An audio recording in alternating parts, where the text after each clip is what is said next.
Pueblo de Telpacatepec, soy Mencho. Les quiero aclarar que mi guerra es en contra del abuelo, de Tilín, Moy Parra, Chelo Pólvatas y con la gente que levante un arma en contra de mi gente.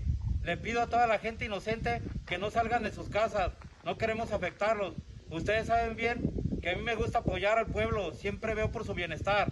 Les reitero, soy Mencho, sal a pelear, abuelo, hijo de tu puta madre, vato corriente. No eches a la gente pendeja por delante, que no sabe levantar un rifle.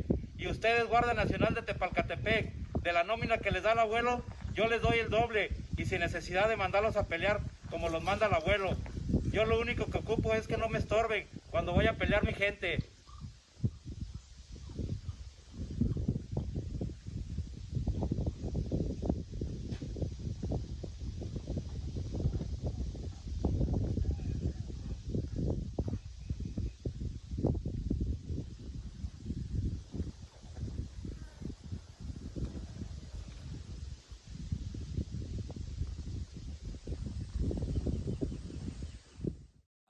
Antes de que su nombre apareciera en informes de inteligencia, comunicados oficiales y listas de los hombres más buscados del mundo, Nemesio Oseguera Cervantes fue solo un joven más creciendo en el México rural, en un entorno donde la pobreza, la informalidad y la ausencia del Estado marcaban el destino de generaciones enteras.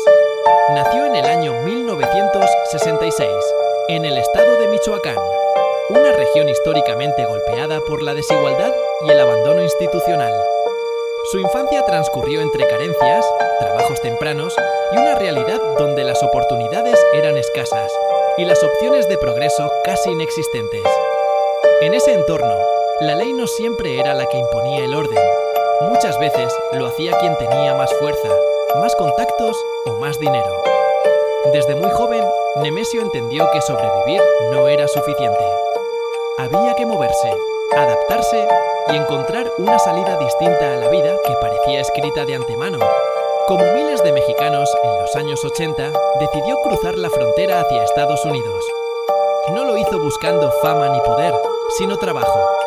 Fue migrante indocumentado, jornalero y obrero, viviendo al margen, aprendiendo a moverse en un sistema que no lo protegía, pero que sí le enseñó algo fundamental: cómo funcionaban las reglas del otro lado. Durante su estancia en Estados Unidos, Nemesio no vivió una vida de lujos. Al contrario, fue una etapa dura, marcada por la precariedad y el riesgo constante de ser detenido. Y ese riesgo finalmente se cumplió. Fue arrestado por delitos relacionados con el tráfico de drogas a pequeña escala. No era un capo ni un operador importante, pero ese primer contacto con el sistema penal estadounidense dejó una huella profunda. En prisión aprendió dos cosas clave. La primera, que el negocio de las drogas no se sostenía solo con violencia, sino con logística, disciplina y estructura. La segunda, que los errores se pagan caro y que sobrevivir en ese mundo requería paciencia, silencio y frialdad. Tras cumplir su condena, fue deportado a México. Para muchos, la deportación significó un fracaso. Para Nemesio, fue un punto de quiebre. Regresó a Michoacán con una visión distinta, con contactos básicos y con la experiencia de haber visto cómo operaba el narcotráfico desde otra perspectiva. México, además, estaba cambiando. Los grandes cárteles comenzaban a fragmentarse, y con esa fragmentación surgían oportunidades para nuevos actores.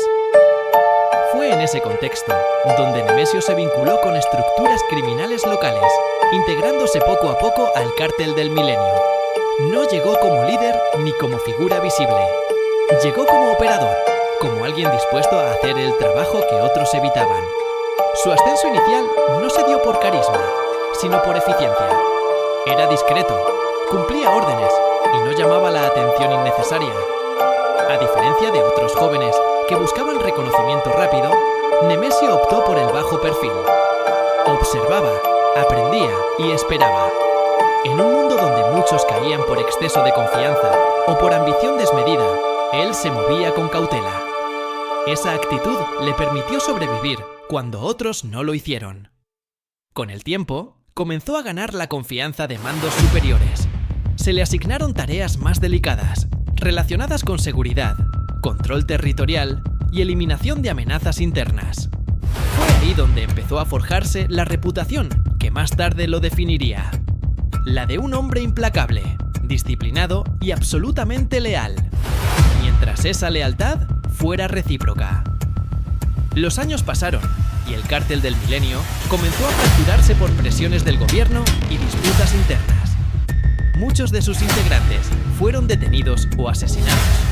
Otros huyeron. Nemesio, una vez más, sobrevivió. No solo eso, supo colocarse estratégicamente en medio del caos, preparándose para un escenario que cambiaría por completo el mapa del narcotráfico en el occidente de México. Sin buscar protagonismo, sin discursos públicos y sin ostentación, el Mencho estaba listo para dar el siguiente paso. Aún no era el hombre más temido del país, pero ya había aprendido algo esencial. En el mundo del crimen organizado no sobrevive el más violento, sino el que sabe cuándo y cómo usar la violencia. Y ese conocimiento sería la base de todo lo que vendría después. El momento decisivo llegó cuando el equilibrio del narcotráfico en el occidente de México comenzó a romperse. La presión del Estado, las traiciones internas y la caída de viejos líderes provocaron la fragmentación del Cártel del Milenio. Para muchos de sus integrantes, aquel colapso significó persecución, muerte o prisión. Para Nemesio Oseguera Cervantes, fue la oportunidad que había estado esperando en silencio. Mientras otros reaccionaban con desesperación, él se movió con cálculo. Entendió que en tiempos de caos no gana quien grita más fuerte, sino quien logra mantenerse de pie cuando el polvo se asienta. Con contactos ya consolidados y experiencia en control territorial, comenzó a reunir a hombres leales, muchos de ellos provenientes de las mismas filas fracturadas del Milenio, otros reclutados directamente en comunidades donde la autoridad oficial era apenas simbólica. En esos primeros años, el nuevo grupo no se presentó abiertamente como un cártel tradicional. Utilizó una identidad distinta, una narrativa cuidadosamente construida. Se hacían llamar los Matacetas, un nombre que no era casual.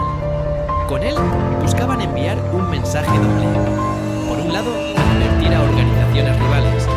Por otro, confundir a la opinión pública y presentarse como una fuerza que combatía a otros criminales más violentos. Ese discurso les permitió crecer rápidamente. Bajo esa fachada, Nemesio comenzó a consolidar rutas, asegurar plazas estratégicas y establecer un sistema interno basado en disciplina extrema. No toleraba errores ni desobediencia. El miedo, más que el dinero, se convirtió en el principal mecanismo de control. Con el paso del tiempo, la organización dejó atrás cualquier intento de camuflaje. Nació formalmente el Cártel Jalisco Nueva Generación, una estructura criminal con ambiciones muy distintas a las de sus antecesores. A diferencia de otros grupos, el CJNG no se conformó con traficar drogas. Buscó dominar territorios completos, controlar economías locales y someter comunidades enteras. El ascenso fue rápido y brutal. En pocos años, el CJNGE se expandió desde Jalisco hacia Michoacán, Guanajuato, Colima y Veracruz. Cada avance venía acompañado de violencia calculada, diseñada no solo para eliminar rivales, sino para enviar mensajes claros. Cuerpos abandonados en lugares públicos, videos difundidos en redes clandestinas y ataques directos contra fuerzas de seguridad marcaron una nueva etapa del crimen organizado. El Mencho entendía algo que muchos capos subestimaron. La percepción es poder. Cada acción debía generar miedo, pero también la sensación de que resistirse era inútil. Así, comunidades enteras quedaron atrapadas entre la obediencia forzada y el silencio. Mientras otros líderes buscaban lujos y reconocimiento, Nemesio mantuvo un perfil bajo. No aparecía en fiestas ni en fotografías ostentosas.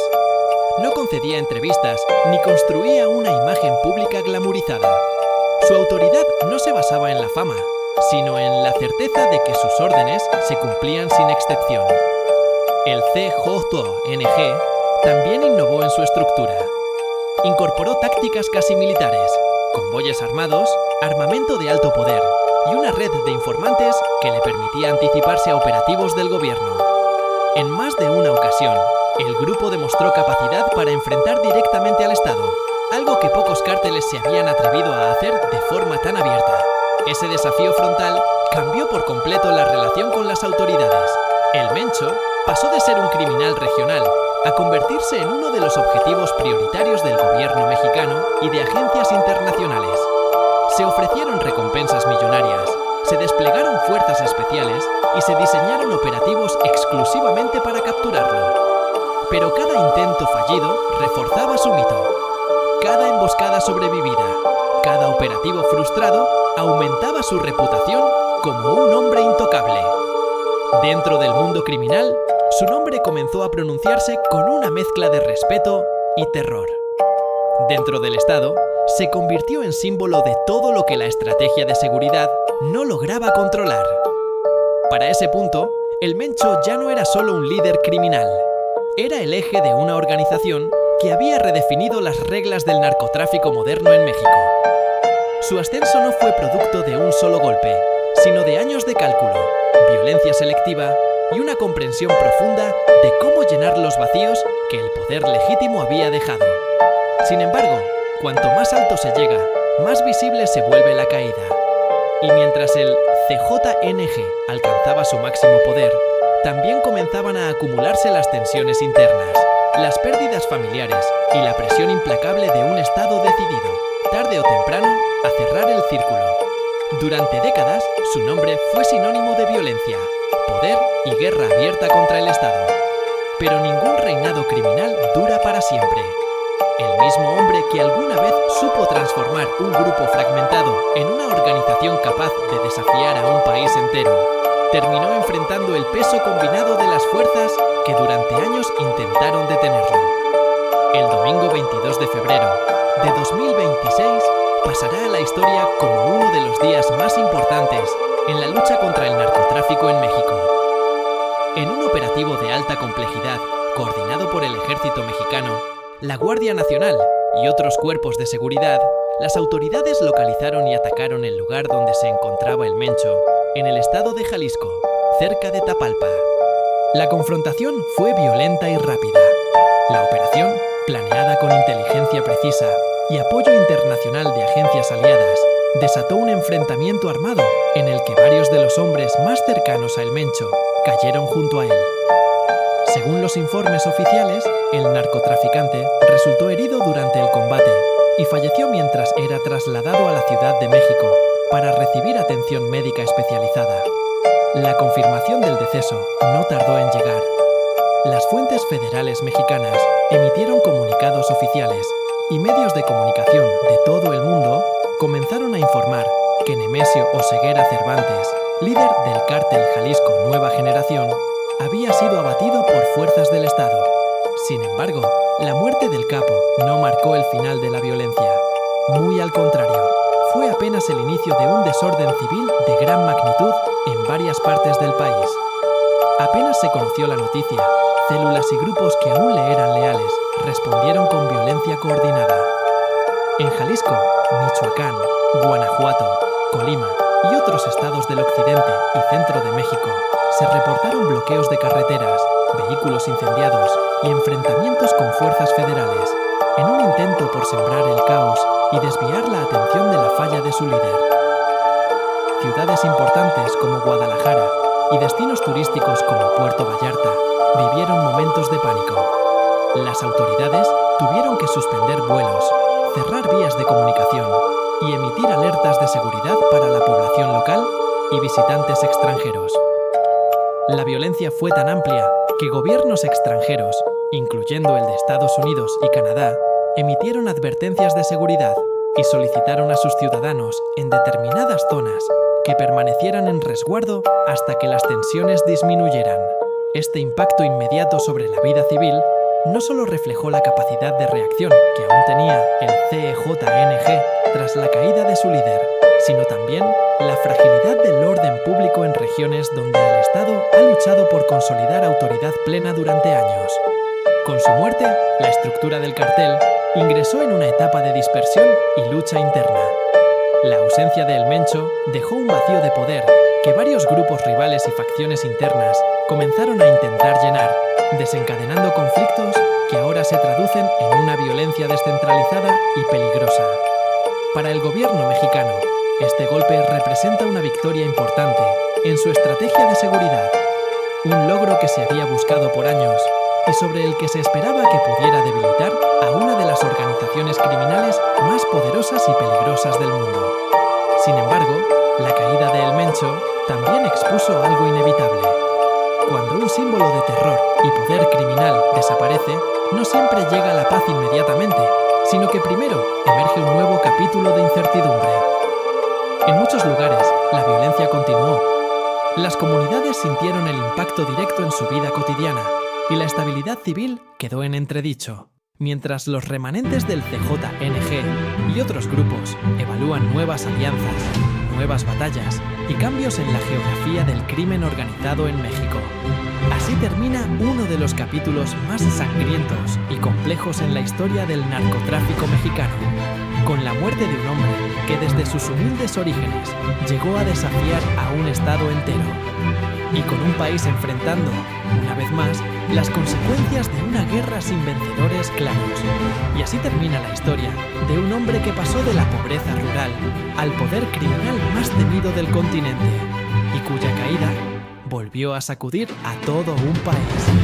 La muerte de El Mencho no es solo el final de un líder del narcotráfico, es el cierre de una era marcada por violencia, expansión territorial y confrontación directa con el Estado. Pero también abre una nueva pregunta que aún no tiene respuesta. Porque cuando cae una figura tan poderosa, ¿realmente se termina el problema?